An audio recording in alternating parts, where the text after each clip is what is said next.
गणपती बाप्पा मोरया. संकष्टी चतुर्थीच्या सर्वांना खूप खूप खूप शुभेच्छा. पूर्णा किचनमध्ये तुमचं सर्वांचं खूप स्वागत आहे. तर छान असं म्हटलं खपली गव्हाची खीर बनवूया. आज अंगारकी संकष्टी आहे त्यानिमित्त. तर छान असे खपली गहू आपण भिजत ठेवले होते. नंतर कुकरमध्ये मी पाणी घालून घेतलं आणि पाण्यामध्ये लगेचच मी गहू शिजवून घेतलेले आहेत 1-2 शिट्ट्या करून.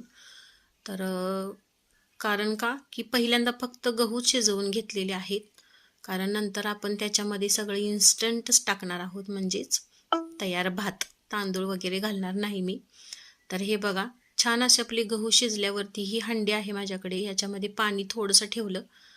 पाणी छान असं उकळी पाण्याला आल्यावरती मग मी शिजले जे जे गहू आहेत ते गहू घालून घेतले. नंतर 1 वाटीभर खोबऱ्याचा किस घातला आणि गूळ आपल्या चवीनुसार आणि 1 वाटीभर तयार भात घातलेला आहे इंद्रायणी तांदळाचा. आणि हे बघा वेलची पावडर आहे आणि छान असं सगळं मिक्स करून घेतलं. गूळ तुमच्या आवडीनुसार कमी जास्त करू शकता. आणि हे ड्रायफ्रूटमध्ये काय काय आहे तर चारोळे आहेत, काजू, बदाम, अक्रोड व पिस्ता.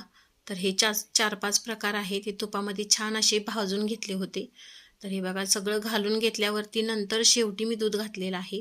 आणि गहू शिजवताना अगोदरच आपण मीठ टाकलेलं होतं, कारण गोडाचा पदार्थ जरी असला तर तो मिठामुळेच टेस्टी छान लागतो. आणि ही बघा आपली खीर तयार आहे. तर दूध नंतर घालण्याचं कारण काय, तर पहिल्यांदा दूध घातलं की गुळाने खीर नासू शकते. तर तसं आपल्याला करायचं नाही. तर हे बघा खूप छान अशी खीर पण तयार झाली आणि इकडे मैद्याचे मोदकही आहेत.